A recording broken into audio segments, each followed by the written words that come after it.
여러분, 우리의 삶을 보면 내가 잘못한 게 아님에도 불구하고 어려움을 당하고 고난을 당하는 그런 경우들이 있습니다. 특히 요즘 코로나 시기에 어떤 한 단체나 종교시설 등의 잘못으로 인해 다른 사람들까지도 고통을 받는. 그래서 어제까지는 뭐 2단계였는데 그냥 그 어떤 모임들로 인해서 오늘부터는 2.5단계가 된다든지 또는 특별한 방역 수칙이 추가된다든지 그러한 경우를 보게 되죠. 여러분, 이렇게 우리의 삶의 현실에서 남의 잘못으로 인해서 고난을 당하는 사람들이 많다는 것, 또 오랜 시간 동안 고난을 당하는 사람들도 많다는 것, 이것은 부인할 수는 없을 것 같습니다. 그리고 그렇게 다른 사람의 잘못으로 인하여서 고통을 당하고 힘들게 살아가야 하는 사람들이 그 마음속에 부당하다고 생각하는 건 어쩌면 정당할지도 모르겠다라는 생각이 듭니다. 가령 음주운전을 했던 한 사람의 잘못으로 하루아침에 가족을 잃어버렸다면 아버지를 잃고 부모를 잃고 자녀를 잃고, 그렇다면 그 남은 가족들은 고통 가운데 살아가야 합니다. 또 외국에서는 뭐 있었던 일이지만 무차별 총기 난사로 많은 사람들이 죽고, 물론 그 사람이 정신적 장애를 가지고 있었다 할지라도 그 잘못으로 인해 많은 사람들이 죽고, 그러면 그 피해자 가족들은 그 범죄자의 죗값을 치르는 것과 같은 그런 아픔과 고통을 당하면서 평생을 살아야 한다라는 것이죠. 이렇듯 남의 잘못으로 인해 고통을 당하게 되면 그 고통이 정당해 보이지 않는다라는 것이에요. 부당해 보이고, 특히 믿는 사람들의 경우에는 어쩌면 하나님의 심판처럼 이렇게 보이는 것도 당연할지도 모르겠습니다. 그래서 남의 잘못으로 인해서 고통을 당하는 사람들이 그렇게 고통을 주었던 가해자들에게 강력한 처벌을 요구하는지도 모르죠. 그리고 그것을 법으로 만들기도 하고요. 여러분, 죄를 지은 사람만 고통을 겪으면 되는데 왜 남의 죄로 엉뚱한 사람들이 고난을 당해야 하는 것인가요? 그렇게 죄를 지은 사람들을 즉각 하나님께서 벌하셔서 그들로 하여금 오랫동안 고통을 겪게 하신다면 차라리 이 땅에서 그렇게 죄를 짓는 사람들이 없어질 텐데 어째서 아무 죄도 없는 사람들이 고난을 당해야 하냐라는 것입니다. 물론 누군가 죄를 지으면 그 죄로 엉뚱한 사람들이 하나님의 심판이나 저주를 받게 되는 것이 아니라 죄의 영향으로 피해를 보는 것이라는 것을 알죠. 또 죄를 지은 사람은 하나님 앞에서 언젠가 반드시 책임을 져야 할 날이 있을 거라는 것도 제가 알고 또 믿습니다. 그러나 그 누군가의 잘못으로 뭐 그렇게 그게 인재이든 아니면 천재이든지 혹은 잘못이 없이 애매하게 고난을 당하는 사람들이 경험하는 아픔은 언제나 우리를 좀 당황스럽게 만들고 세상이 왜 이럴까라고 하는 그 부당함이 우리로 하여금 혼란스럽게 만드는 것은 틀림이 없다라는 것입니다. 여러분, 세상은 왜 그렇게 공의롭지 못한 것일까요? 왜 어떤 사람들에게는 재앙이 임하고 또 어떤 사람들에게는 재앙이 임하지 않는 것일까요? 그래서 의롭게 살거나 불의하게 사는 것과 상관없이 아무나 찾아가는 이 죽음과 재앙은 하나님의 공의로움에도 의문을 던지도록 하는 것 같습니다. 여러분, 제가 정확하게 의로운 사람은 재앙이 피해가고 악한 사람은 재앙이 임한다라는 공식이 정확하게 100% 맞기를 기대하는 것은 아닙니다. 거기에는 예외가 있을 수 있겠죠. 하지만 그런 예외들을 이해하고 용납한다 할지라도 적어도 의롭게 사는 사람들에게는 대체적으로라도 재앙이 피해가고 악하게 사는 사람들에게는 그냥 대략적이라도 고난이 임한다면, 그래서 언제나 100% 맞지는 않지만 하나님의 예외적인 상황들이 있기는 하겠지만 그럼에도 불구하고 일반적으로 죄를 범한 사람에게는 하나님의 재앙이 임하고 의롭게 사는 사람들은 하나님께서 비교적 형통하게 하신다라는 이 공식만 그럴듯하게 맞아가도 그렇게 세상이 부당하다는 말 하지 않을 것 같습니다. 근데 이 재앙과 죽음은 아무에게나 찾아온다라는 것이에요. 누구도 자신 있게 하나님께서 나를 그렇게 하지는 않을 거야 라고 말하지 못합니다. 그만큼 재앙과 죽음은 어느 날 갑자기 찾아오게 되는데, 의롭게 살아온 사람에게도 찾아오고, 깨끗하고 거룩하게 살려고 노력하는 사람도 찾아오고, 우리가 보기에는 교회에도, 하나님의 나라에도, 그 하나님의 복음의 현장에도, 하나님의 일에도 정말 너무너무 유익할 것 같은 사람에게도 찾아온다라는 것이죠. 그런데 더 답답하고 더 고통스러운 것은, 이제는 하나님께서 그만 데려갔으면 좋겠다고 생각하는 그 사람에게는 고통이 오지 않는 것 같다라는 것이에요. 그러니까 도대체 어떤 공식도 없습니다. 그래서 사람들은 이것 때문에 혼란스러워하죠. 물론 저는 재앙이나 고난을 당하는 사람은 하나님의 심판을 받은 사람이고, 그런 재앙을 피할 수 있었던 사람은 하나님의 사랑을 입은 복받은 사람이다라고 생각하지는 않습니다. 하지만 재앙이 하나님의 공의를 나타내고 재앙이 없는 것은 하나님의 은혜를 나타낸다라는 그 말에는 동의해요. 무슨 말인가 하면, 재앙이나 고난을 당한 사람들은 하나님께서 그들을 벌하시고 심판하셔서 재앙과 고난을 당하게 하셨다고 생각하지 않고, 재앙이나 고난이 비켜가서 편안하게 사는 사람들을 하나님께서 그들을 특별히 사랑하셔서 그들을 재앙으로부터 보호해 주신 것이다 라고, 재앙을 당하지 않은 것이다 라고 생각하지는 않는다라는 것입니다. 거기에는 어떤 공식도 없다라는 것이죠. 그러나 저는 보편적으로 이 땅에 재앙이 임한 것은 하나님의 심판을 의미하는 것이고, 이 땅에 재앙이 없다라는 것은 곧 하나님의 은혜를 의미한다라는 말에는 동의할 수 있다라는 것이에요. 여러분, 누가복음 13장에 보면 예수님 당시에 실로암에 망대를 세우다가 무너지는 사고가 나서 18명이 치여 죽는 참사가 있었다라는 그런 내용이 나옵니다. 어떤 사람들은 그때 죽은 사람들이 죄가 특별히 많았기 때문에 하나님의 심판을 받아서 하나님이 치셨다, 이렇게 생각했던 것 같아요. 그래서 예수님께서는 그 무너진 망대에 치여 죽은 사람들의 죄가 예루살렘에 거하는 다른 모든 사람보다 죄가 더 많아서 그런 고난을 당한 것은 아니다라고 말씀하십니다. 그러니까 그 당시에 죽은 사람들이 살아있던 사람들보다 죄가 더 많았기 때문에 하나님이 치신 것은 아니라는 것입니다. 근데 그 다음에 예수님께서 하시는 말씀이 좀 이해하기 그렇습니다. 그 다음에 예수님이 말씀하시기를, 너에게 이르노니 너희도 만일 회개하지 아니하면 다 이와 같이 망하리라 라고 말씀하세요. 이 말씀을 보면 예수님께서 그 망대가 무너져 치여 죽은 사람들이 예루살렘에 있던 다른 모든 사람보다 죄가 더 많은 것은 아니라고 말씀하시고, 그런즉 너희도 회개치 아니하면 다 이와 같이 망하리라 라고 말씀하셔서, 마치 예수님께서 그 망대에 치여 죽은 사람들이 회개하지 않았기 때문에 하나님께서 그들을 치여 죽게 만드신 것처럼 그렇게 오해할 수 있게 좀 기록이 되어 있습니다. 근데 제가 볼 때 예수님께서 말씀하시려고 했던 의도는, 아마 어떤 사람이 재앙을 만난 것이 그 사람에게 특별한 죄가 있어서 그런 일을 당하는 것은 아니지만, 재앙과 죽음은 죄가 세상에 들어옴으로 인하여 생겨난 피할 수 없는 인간의 운명이다라는 그런 의미인 것 같습니다. 그러니까 그들은 죄가 있어서 그런 일을 당한 것은 아니지만, 이 땅에 그런 고난과 재앙과 죽음이 왔다는 것은, 아니 재앙이나 죽음이나 고난을 당할 때마다 우리가 잊지 말고 기억해야 하는 것은, 그런 재앙과 죽음과 고난을 당하게 된 것은 하나님의 창조 질서 때문이 아니라 타락의 질서 때문에 그렇게 된 것이니까, 우리가 하나님께로 돌아가는 것 말고는 인간에게 어떤 희망도 없다. 그러니까 하나님께로 돌아가고 하나님을 붙들어야 한다라는 의미에서 예수님께서 이 말씀을 하신 것입니다. 이것을 좀 바꿔 말씀드리면, 그 사람들에게 재앙이 임한 것이 특별한 것이 아니라 나머지 사람들에게 재앙이 임하지 않은 것이 특별하다라는 것이에요.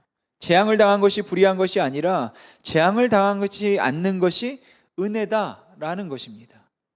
물론 그렇다 하더라도, 그렇다면 왜 하나님께서 어떤 사람에게는 재앙을 내리시고 어떤 사람에게는 재앙을 내리지 않으시나 라는 문제는 여전히 우리에게는 숙제로 남는 그런 문제일 것입니다.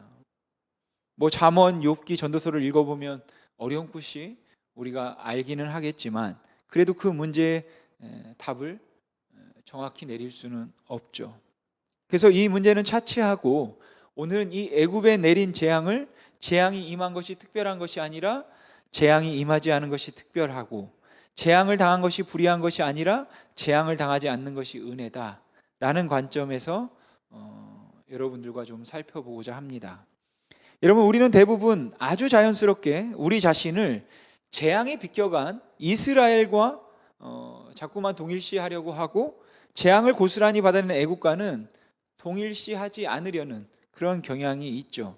그래서 하나님을 삶의 모습으로 부인하면서도 사실은 내 인생의 스스로 주인이 되고자 하는 마음은 하나님 앞에서 이스라엘보다 애굽에 더 가까움에도 불구하고 우리는 우리가 애굽보다는 이스라엘에 더 가깝다고 그렇게 생각하기 때문에 재앙이 임할 때마다 부당하다, 그런 생각을 한다라는 것이에요. 사실 어찌 생각해 보면 애굽 사람들은 왕을 잘못 만나서 억울하게 고난을 당하는 것 같습니다.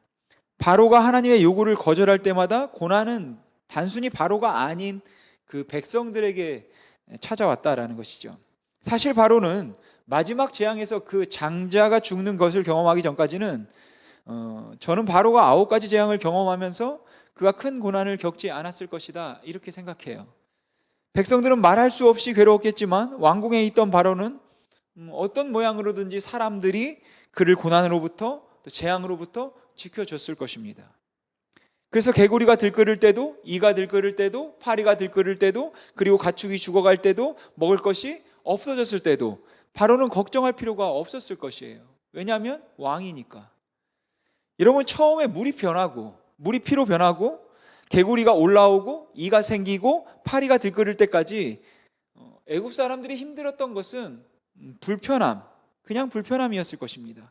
하지만 5번째 재앙부터는 문제가 달라지죠. 왜냐하면 이제부터는 불편의 문제가 아니라 이제는 소유의 문제였기 때문입니다. 사람들이 불편한 건 참을 수 있어도 소유를 잃어버린 건 참지 못한다라는 것이에요. 왜냐하면 불편함은 삶을 좀 짜증스럽게 만들 뿐이지만 소유를 잃는 것은 삶을 더할 수 없이 불행하게 만들고 그리고 불안하게 만들기 때문입니다. 여러분, 재산이나 건강을 잃으면 그 재산과 건강을 잃음으로 인한 불편함을 두려워하는 것이 아니라 사실은 그 상실로 인하여서 나의 존재의 가치가 상실되는 것 같기 때문에 사람들은 두려워하는 것입니다. 왜냐하면 소유는 우리 인간들에게는 생명과도 같은 것이기 때문에 그렇다라는 것이죠. 처음에 물이 피로 변하는 재앙이 임해서 물을 마실 수가 없어서 다시 우물을 파야만 했을 때, 또 개구리가 올라왔을 때, 이가 들끓기 시작했을 때, 파리가 들끓기 시작했을 때, 그때 느끼는 어느 정도의 불편함이 있었을 것입니다. 화가 나기도 했을 것이에요. 그렇지만 그게 그렇게 고통스러운 것은 아니었는데, 건강을 잃어버리기 시작하고 가축이 죽어나가기 시작하면서부터 이들은 말할 수 없이 불안하기도 하고 또 분노했을 거다라고 생각되어져요. 여러분, 5번째 재앙에서는 들에 있던 가축들이 심한 돌리병에 걸려 죽어나가기 시작했습니다. 그리고 6번째 재앙에서는 악성 종기가 나서 생명의 위험을 느꼈어요. 그리고 7번째 재앙에서는 우박과 불이 내려서 그 돌림병을 건졌던 가축들과 그리고 들에 있는 식물들이 모두 다 죽어나갔습니다. 그렇게 그 모진 재앙이 닥치고 이제는 지나갔나 보다, 이제는 그 모든 것을 어떻게든 견뎠다 싶었는데, 이제 8번째 재앙에서는 그 견딘 것들을 메뚜기 떼가 습격을 해서 다 먹어치워 버렸다라는 것이죠. 이렇게 점점 강도가 심해지는 재앙을 보면서 우리가 바로는 왜 이렇게 악독할까, 완악할까 라고 말하는 것은 정당할 것입니다. 하지만 애국 백성들은요, 앞에서 말한 것처럼 그들은 왕을 잘못 만나서 어쩌면 억울하게 고난을 당하는 것이니까 그 애국 백성들에게는 우리가 연민을 느껴야 마땅하지 않겠습니까? 여러분, 생각해 보면 애굽 사람들에게 내렸던 이 재앙들은 굉장히 참혹하고 비참한 이를 데 없는 것들입니다. 잔인하게 이를 데 없는 것들이에요. 그러니까 가끔 뉴스에 나오는 지진, 테러, 쓰나미, 구제역, 또 지금 유행하고 있는 코로나보다 더 심한 전염병이 그야말로 몇 달 만에 집중적으로 애굽 사람들에게 임했다라는 것이죠. 사실 우리가 애굽은 악하니까 그런 재앙은 당연하다라고 여기니까 그렇지. 애굽 사람들의 입장에서는 한순간에 전염병이 돌아 가축들이 다 죽어나가고 있는데 그게 얼마나 억울하겠습니까? 그게 얼마나 끔찍한 일이겠습니까? 또 마을에 악성 종기가 생기기 시작하고 사람들이 다 전염병으로 인해서 괴로워하고 불안하고 죽음을 두려워하지 않았겠습니까? 그런데 이제는 우박이 내려서 그 남은 가축과 그곳에 있던 식물들을 모두 다 죽여버렸습니다. 그렇게 그 모든 것들을 다 잃어버리고 난 다음에 비록 굶주리고 있기는 하지만 그래도 조금만 지나면 밀과 쌀보리가 자라서 그래도 우리가 먹을 수 있을 테니까 지금은 먹을 게 없지만 조금 견뎌보자 라고 겨우겨우 참았더니 겨우 그 밀과 쌀보리가 이삭이 나기 시작하니까 메뚜기가 공격해 와서 몽땅 버렸다라는 것이죠. 이게 얼마나 답답하고 억울한 일이겠습니까? 견딜 수 없는 일이고 정말 분노가 치밀어 올라왔을 것 같습니다. 여러분, 애굽 사람들이 경험한 고난과 저는 욥이 당한 고난이 별 차이가 없었다라고 생각합니다. 돌림병으로 가축들이 죽어나가는 모습은 당시 애굽 사람들에게는 정말 피가 마르는 그러한 고통이었을 것입니다. 겨우 농사지어 이삭이 나오기 시작한 그 보리가 하늘에서 내리는 우박과 불똥이에 몽땅 다 사라져 버렸을 것을 볼 때 정말 낙심되고 분노가 치밀어 올랐을 것 같아요. 그 애굽에 있는 모든 사람의 집안의 장자들 모두가 하루 저녁에 몽땅 죽음을 맞았을 때 정말 낙심되고 절망하고 정말 원망했을 것 같습니다. 그들이 정말로 울고 또 울었을 것 같습니다. 바로를 원망하다가 모세를 원망하다 하나님을 원망하다가 인생을 원망하며 도대체 우리가 살아야 할 이유가 있겠냐라고 할 만큼 그 재앙들은 정말 끔찍한 것이었습니다. 여러분, 혹 이걸 보면서 이스라엘 백성들이 아닌 애굽 백성들이 당한 고난이니까 그들은 받아도 마땅한 것들이라고 생각해서 아무렇지도 않습니까? 근데 그 애굽 사람들에게 두려움과 공포 못지않게 분노를 느끼게 만들고 부당하다라고 생각하게 만들었겠다 싶은 것은 그 재앙들이 이스라엘은 내리지 않았다라는 것이에요. 파리 때가 온 땅에 득실거릴 때에도 이스라엘 백성들이 모여 살고 있던 고센 땅에는 파리가 없었습니다. 가축이 돌림병으로 죽을 때도 이스라엘 백성들에게 속한 가축은 한 마리도 죽지 않았어요. 우박이 내려서 농작물과 들에 있던 가축들이 죽어나갈 때도 이스라엘 백성들이 있던 그 땅에는 우박이 내리지 않아서 어떤 손해도 보지 않았습니다. 흑암의 재앙도 마찬가지고요. 애굽 사람들이 있던 곳에는 그들이 애굽 백성이라는 이유 때문에 무조건 재앙이 내렸고, 이스라엘 백성들이 있던 땅에는 그들이 이스라엘 백성이라는 이유 때문에 어떤 재앙도 내리지 않았다라는 것이에요. 저는 오늘 여러분과 함께 이 애굽에 내렸던 이 10가지 재앙을 통해서 한 3가지 정도를 좀 생각해 보고 싶습니다. 먼저 모든 인생은 이스라엘 땅에 있는 것이 아니라 애굽 땅에 있다는 사실을 우리가 인식해야 한다라는 것입니다. 여러분, 우리는 우리가 재앙을 받지 않아도 되는데 재앙을 받는 것이 아니라 심판과 고난과 죽음을 당하지 않아도 되는데 우리가 그 심판과 고난과 죽음을 당하고 있는 것이 아니라 우리 인생은 그 애굽의 땅에 있어서 그 재앙과 환란을 피할 수 없는 지역에 있다는 것을, 그래서 그것이 당연하다는 것을 우리가 인식할 필요가 있다라는 것이에요. 여러분, 고통과 재앙과 죽음은 이상한 것이 아니라 당연한 것입니다. 그러니까 애굽 땅에 임한 재앙은 안타깝기는 하지만 부당하고 억울한 것이 아니라 당연한 것입니다. 그리고 이스라엘도 그 고난과 재앙에서 예외될 수 없음을 우리가 알아야 한다라는 것이죠. 그들은 예외가 될 만한 어떠한 자격도 가지고 있지 않았다라는 것이에요. 여러분, 그 어떤 사람에게도 하나님의 심판과 재앙을 피할 수 있는 선과 의는 없습니다. 왜냐하면 인간의 죄성은 잔인하고 여러분 악하기 때문인 것이죠. 그 죄성을 로마서에서는 이렇게 표현하는데, 우리 같이 로마서 1장 29절에서 31절 말씀 읽어보겠습니다. 곧 모든 불의, 추악, 탐욕, 악의가 가득한 자요, 시기, 살인, 분쟁, 사기, 악독이 가득한 자요, 수군수군하는 자요, 비방하는 자요, 하나님께서 미워하시는 자요, 능욕하는 자요, 교만한 자요, 자랑하는 자요, 악을 도모하는 자요, 부모를 거역하는 자요, 우매한 자요, 배약하는 자요, 무정한 자요, 무자비한 자라. 근데 여러분, 사도 바울의 이 말을 듣고 나면 여러분들 뭐 맞다 하고 고개가 저절로 끄덕여지시나요? 좀 갸우뚱하지 않습니까? 여러분들이 그렇게 악독하고 무정한 자인가요? 여러분들은 사기치고 시기, 살인, 악독이 가득한 자들이고 언제나 부모를 거역하는 자들이고 무자비한 사람이십니까? 아마 여기에 고개를 심하게 맞다 하고 끄덕이실 분은 없을 것입니다. 근데 여기서 사도 바울이 말하고자 하는 것은 인간은 원래 그러기 때문에 하나님께서 그 상실한 마음대로 그대로 내버려 두시면 결국은 그렇게밖에 될 수 없는 것이 인간인데, 하나님의 은총 가운데서 그들에게 내릴 그 재앙을 주님께서 유보하셨다라는 것을 말하고 있는 것이죠. 그래서 인간이 죄인이라는 말은 결과적으로는 인간은 하나님이 내버려 두시면 저런 악만 행하니까 재앙과 심판이 불가피하다라는 말인 것입니다. 여러분, 우리가 저는 죽을 수밖에 없는 죄인입니다 라는 말을 우리가 하죠. 우리가 죽을 수밖에 없는 죄인이라는 말을 쓸 때 그 말의 의미는 내가 한 짓이 너무 못되고 악해서 나는 누가 나를 벌하고 형벌을 주고 괴롭혀도 나는 할 말이 없을 만큼 악한 자입니다 라고 하는 내가 지었던 죄와 죄의 상태에 대한 묘사를 하고 있는 것은 아닙니다. 우리가 죽을 수밖에 없는 죄인이라고 말할 때 그 의미는 하나님의 자비로운 은혜로 나를 지켜주지 않으시면 나의 결국은 죽음밖에 없습니다 라는 그런 고백인 것이에요.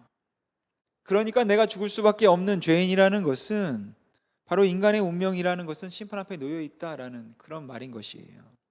그래서 우리가 이 인간의 죄성과 심판의 불가피함을 전제할 수 있을 때 두 번째로 생각해 볼 수 있는 것은 바로 하나님의 오래 참으심입니다. 여러분, 하나님의 애굽에 10개의 재앙을 내리신 걸 여러분 어떻게 생각하십니까? 하나님의 애굽을 철저히 심판하고 싶으셨다, 뭐 이렇게 생각하시나요? 아니면 하나님의 애굽 사람들에게 그만큼 잔인했다라고 생각하십니까? 저는 애굽이 하나님을 대적했지만 하나님은 애굽의 재앙을 내리기 원하지 않았다라고 생각합니다. 그러니까 10개의 재앙이 내렸다는 말은 그만큼 하나님이 애굽 사람들에게 잔인했다는 말이 아니라 그만큼 하나님이 참으셨다라는 말인 것이죠. 여러분, 바로는 처음 재앙이 내렸을 때 하나님의 말씀에 순종할 수 있었습니다.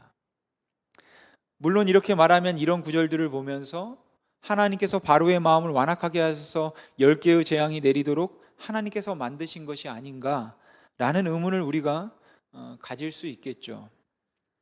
이 문제는 뭐 간단치가 않으니까 여기서 자세히 다루기가 좀 그렇지만 간단히 뭐 좀 쉽게 얘기해 보면 바로가 원래 악한 자였고 그 악을 하나님이 그냥 내버려 두시고 그대로 사용하셨다, 뭐 그 정도로 우리가 이해하시면 될 것 같습니다.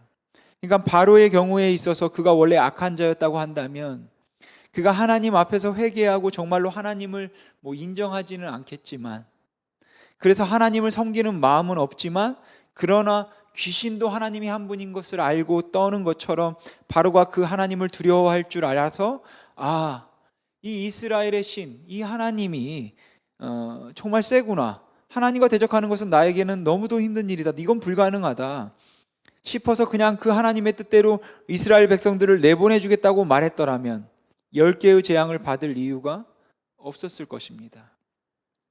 또한 하나님께서는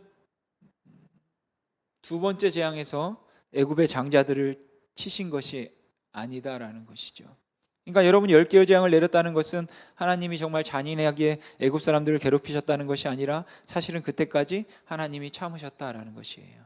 여러분, 10가지 재앙이 뒤로 갈수록 심해지기는 하지만 그렇다고 나중 것들이 처음 것들보다 더 힘들고 고통스러워서 처음 것들은 그래도 낫다고 말하기 어려울 만큼 그 모든 재앙은 다 굉장히 끔찍스러운 것들입니다. 그러니까 분명한 것은 하나님은 9번을 참으신 것이죠.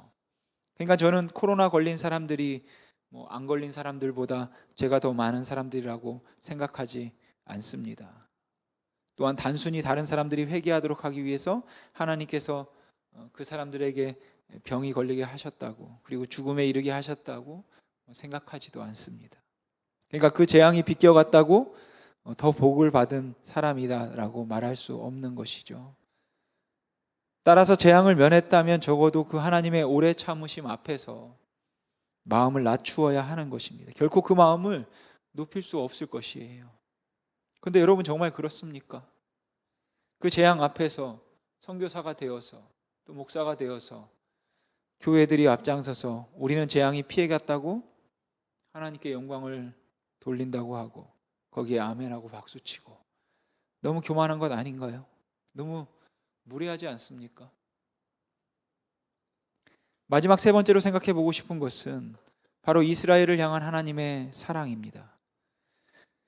그러니까 왜 하나님이 애굽은 심판하시고 애굽은 택하지 아니하시고 이스라엘 택하셨는가라는 복잡한 문제보다 우리에게 현실적으로 더 중요한 것은 이스라엘의 상태도 애굽의 상태와 별반 다르지 않다면 모든 재앙을 면하게 하신 것은 철저한 은혜다라는 것이죠.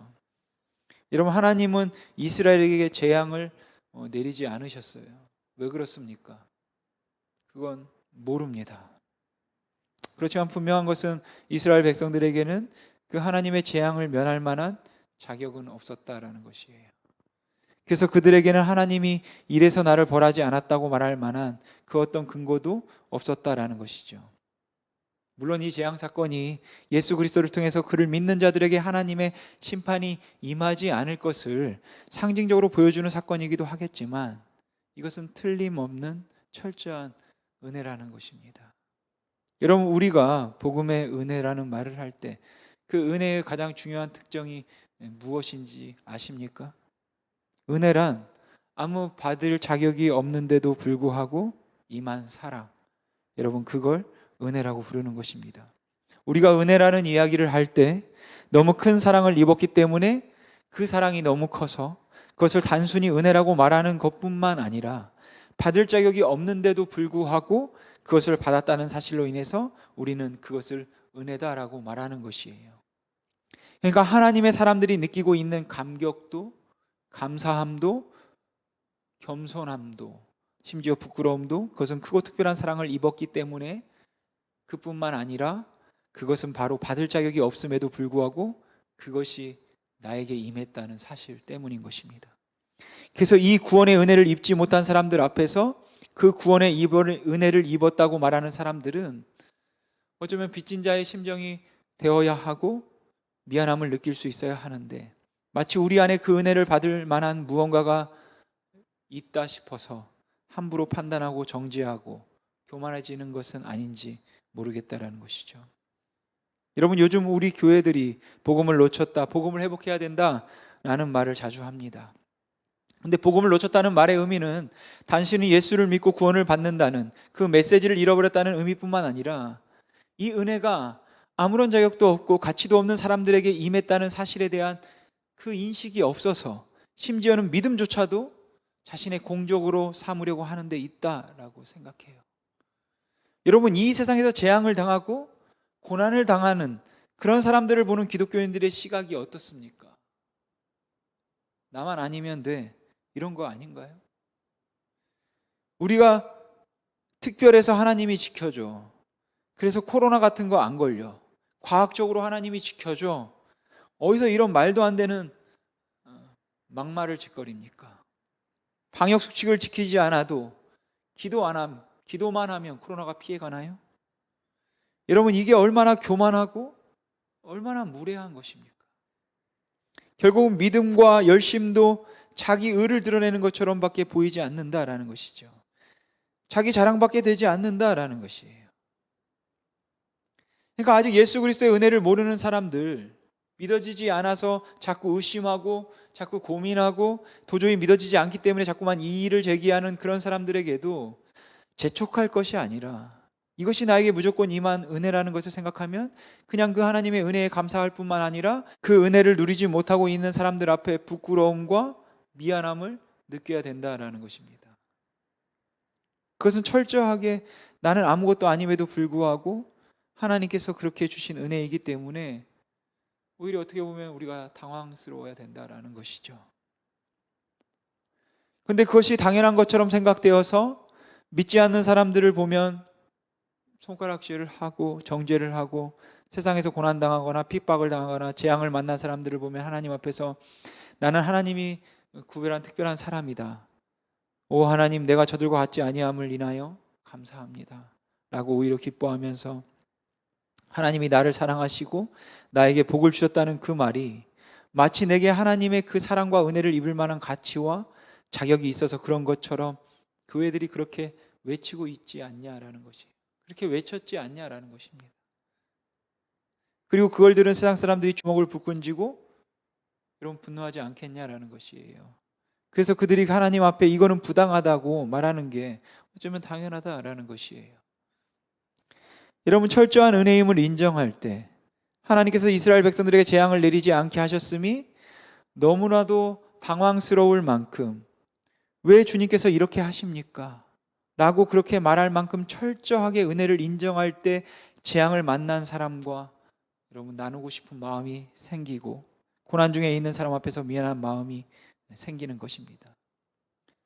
여러분, 우리가 더 이상 하나님의 정죄를 받지 않는다는 이 사실은 정말 굉장히 놀라운 일인 것이고 우리는로서는 감당할 수 없는 그 놀라운 사랑인 것입니다. 근데 더 놀라운 것은 그런 사랑을 받을 자격을 아무리 생각해도 나에게는 없다라는 것이에요. 나는 그런 사랑을 받을 사람이 아니었다라는 것입니다. 그러니까 제가 지금 예수를 나의 주님이라고 고백하는 것이 나는 이렇게 믿었습니다 라고 내 믿음을 자랑해서는 안 되는, 이거는 철저하게 하나님의 은혜였다라는 것이죠.